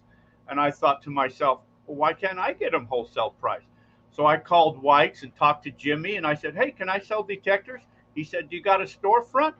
I said, sure, I got a storefront. He said, okay, you can buy detectors. So I bought some detectors. That's when I lived in Wickenburg. And I said, I'll just sell them out of my garage, no problem. And then I thought, hey, I wonder if I could sell Keene products. So I called Pat and said, hey, can I become a Keene dealer? Pat says, you got a storefront? I said, yeah, I got a storefront. He said, okay, you can sell equipment then. So I bought a dry washer that somebody wanted, a puffer. That was the first one. I said, crap, I'm just going to sell equipment out of my garage. And then all of a sudden, about a month later, Pat calls me and he says, hey, I'm going to be out in Wickenburg in a couple of months. I'll stop by and see your store. And I said, oh, crap, I don't have a store. So I had to go find a store. So I went and bought the store. Once I found the store, well, now I got to stock the store, pans and all types of stuff. Anyway, Pat never did come for his box for you. Yeah, Pat never did come out to see the store either. But I had a mining store. Yeah, but even before then, you were mining for years. Well, yeah, I was mining, but I didn't have the store though. Oh, and the other thing was your buddy. I heard rumors that he was going to open up a store, so I had to hurry and beat him to open up a store too. My buddy. Who's my buddy? Everyone's my buddy. The one that made the gold pans. The one that makes the gold pans. That did make them. He sold the molds. He had a store in Youngtown, I think it was. The Hex gold pans, the Trinity gold pans. Oh, you're not talking about... Yeah, that's what I'm talking about. No, Travis? Yeah. Are you kidding me? No, he was not my buddy. I know. I'm just joking with you. You used to call me and say, hey, do you got a working number for Travis? I can't get a hold of him. We'll save the last names to protect the innocent. Yeah. But anyway. Okay, you got that shiny tool you want to give away. Yeah, I think I'll give away a couple of them. And I think there's a guy that sent you a message that said he never got one from last time. Something up there. Yeah, that was a while back. Yeah. I think we're probably going to have to take care of that person too, maybe. Okay. So do you want to ask a question how to give it away? Or do you want me to ask a question how to give it away? I don't know. Can you do it with the caller number? Can I pick a number and you look on your list and count down this? Yeah, we can do that. Numbers will fly by real fast, so I'll try to be as good as I can. Pick a number 1 to 100, and the first one that gets it, write it down or something. You want me to pick a number? Oh, you want me to pick the number? No, I'm going to pick the number. I don't want you to. Okay, that's what I said. You pick the number, write it down. Well, do you have a list of everyone that's in your little Yeah, I can post? see. Hey, don't start guessing numbers yet. Yeah, I hold on. Why don't I just tell you how many names to look down the list and you just give it away to someone? You mean started from when? Yeah, No, I just go thought right. like you pick a number from 1 to 100, and then I'll see who guessed the number first. Do you want me to tell you what that number is right now? No, you think of a number and tell me you have a number. Number in mind. You have one in mind? Oh yeah. Okay, how am I going to know what it is? To Why know don't if anybody won. Hey, your seventh caller. Okay, is that what you want? Okay, so let's do this right now. I'll pick a number on your list of callers. Okay, from right now, we'll say go, pick a number, and we'll go.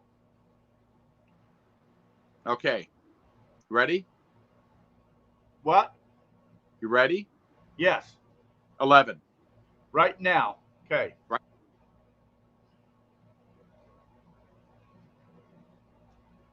Okay, so we started right there. 1, 2, 3, 4, 5, 6.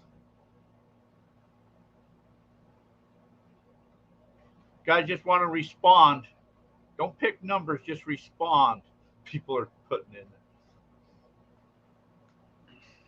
1, 2, 3, 4, 5, 6, 7, 8. Just respond. Oops. 8, 9, 8, 9, 10, 11. Right there. I show, if that's right, I show Herb as being right. If that is correct, that's who I show. Okay, then is Herb the winner? Herb's the winner from 11 from when we started, 11 down, Herb Cadle. So Herb, send me, he lives in Arizona. So Herb, send me your The winner address. of the Keene crevice claw. That's awesome looking, man. Yeah, we got a pretty good little plastic handle on them, made from a piece of hose, easy to grab. And Trippin' Tommy, he was the other guy you talked about earlier that never got some tool. We'll have to take care of Tommy. How can we give away one more of them? How about if I ask a question and the first one that gets it right gets one? You mean to see if they are paying attention? Yes. I'm scratching my backs with it. If they're lucky, they get some DNA with it. Maybe a little bit of blood. Ooh. So like if I asked a question like earlier, Pat said, for the best gold recovery, you do what? Oh, that's a good question. Okay. So the first one that answers it correctly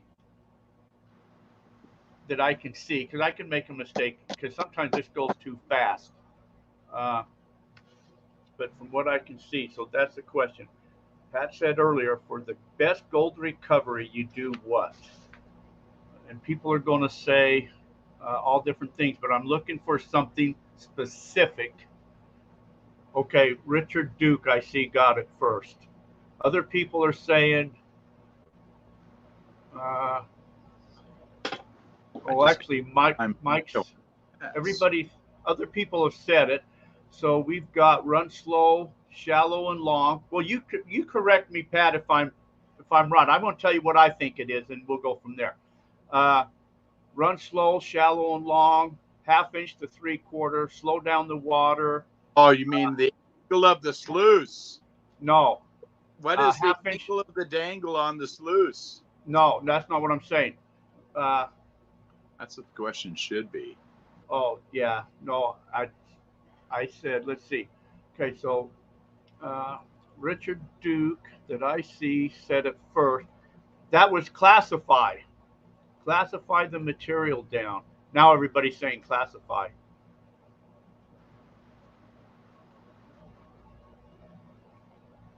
The best way to get gold was to classify the material down.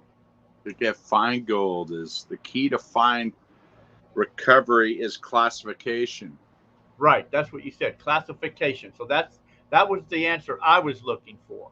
Was Okay. Well, classification. then you got to pick the first person that saw that. And I see Richard Duke. From what I see, he says classify. So, Richard Duke, send me your address, and Yeah. you also got to live in the United States too. We don't want to send anything to Oh, China. we've had to deal with that before. Yeah, we don't want to do that. You got to be in the U.S. To win something. Okay, so Actually, that was that. is my tool, My tool. but Okay. you'll get just like it. Yeah. Oh, yeah. There are many tools, but this tool is mine. That one is mine. That looks like a bear claw wicked. Yeah, it's going to have a little DNA after I keep on itching my back. That's right there. So Hey, anyhow, but we've given away a couple of items. Yeah, we gave stuff away. If people Hey, want to get if a log of Keene Engineering's products, yes, how do they? they can contact me at Pat, P-A-T, at Keene,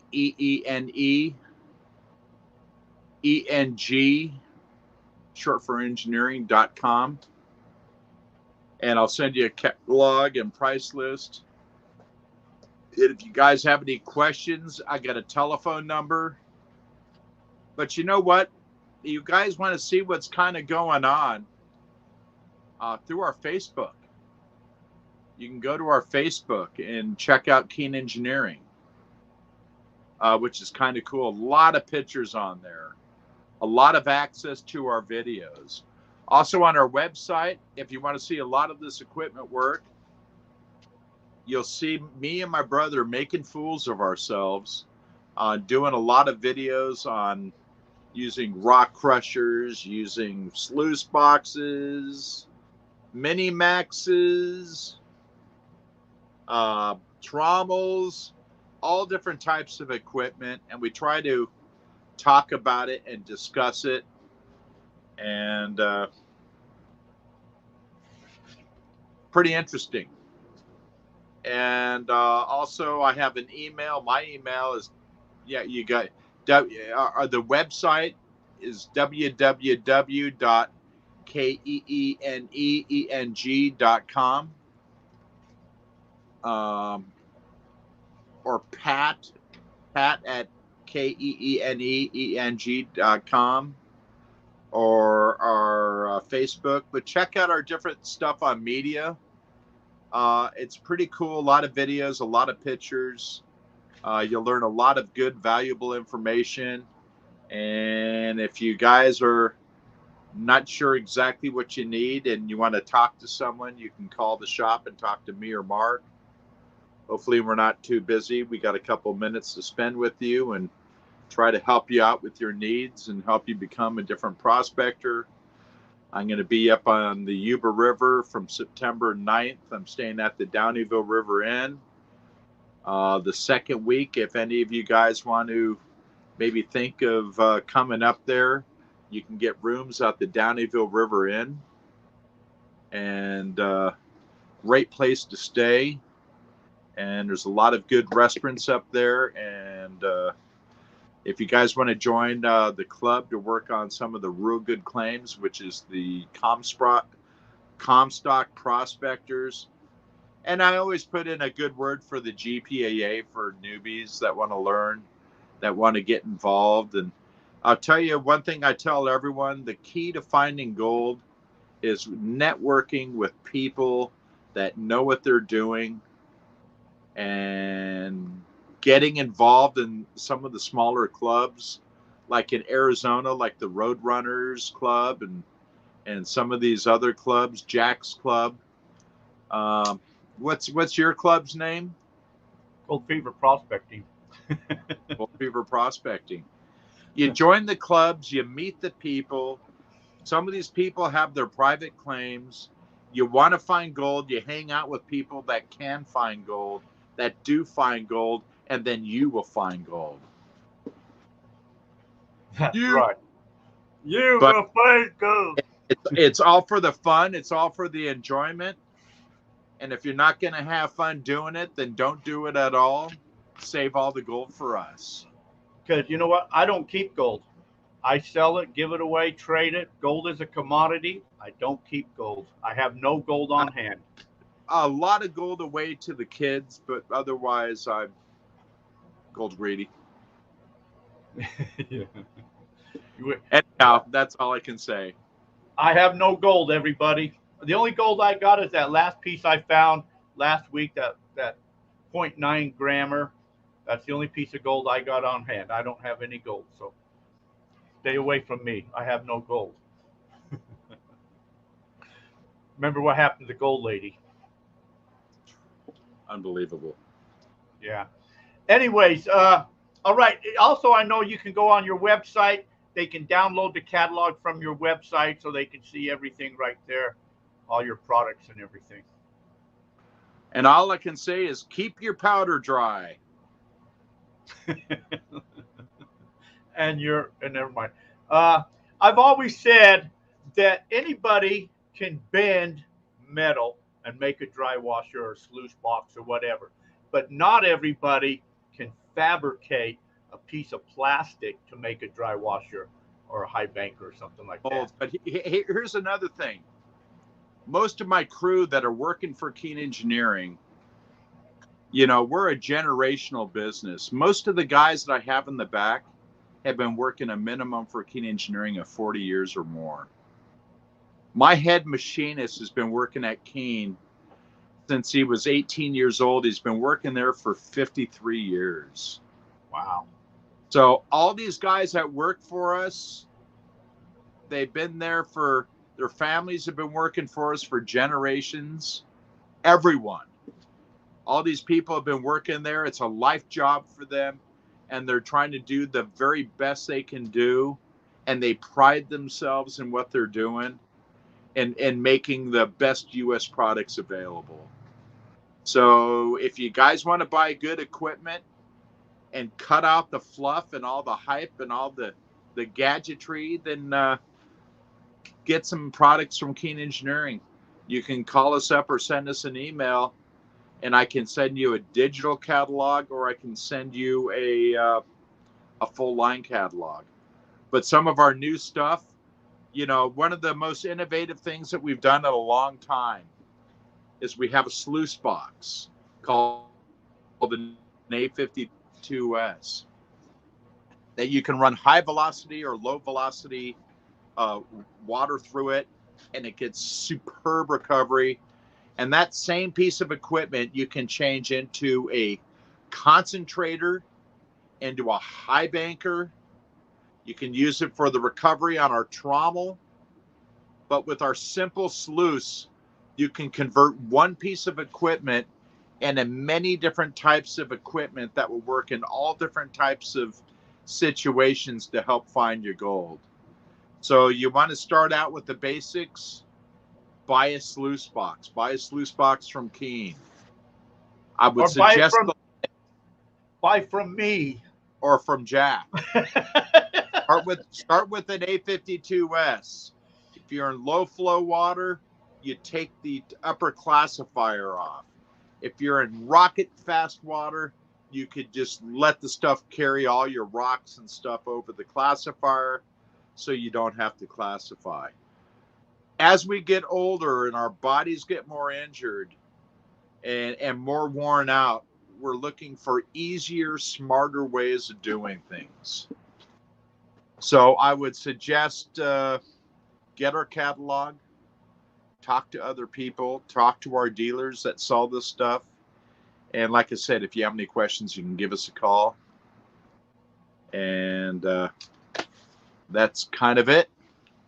All right, Pat. Appreciate you taking the time hanging with us. I know we kept you longer than normal. You're hungry. You got off work. You got to go eat. Wife is hungry. Okay. But hey, thanks, Pat. When she wants to eat, I listen. Okay. Take care. We appreciate you, Pat. We'll talk to you in the future, bud. Okay. Okay. Good night. All right. Good night and God bless. All right, everybody. Thanks again for Pat hanging with us. So, like he said, you guys, go to the website. You guys can check out all his stuff, the equipment stuff. We also sell Keene products here too, so you guys can pick up your Keene products right here. If I don't have them here in stock, we can order them. We're in Arizona. Remember, we do have a campground here, so you guys want to come out and camp out here, you guys can do that. We also got the prospecting club here with a bunch of claims out here too, so you can come out here, camp and prospect and all that type of stuff too. So anyways, want to thank you guys hanging with us this evening, taking some time. Again, thank you to Pat for hanging with us. Great guest. I hope you guys all learned a lot. So you guys all take care. Thanks for watching, everybody. Remember, like, share, subscribe. Join us on YouTube. We appreciate all you guys. Take care until we meet again. See you.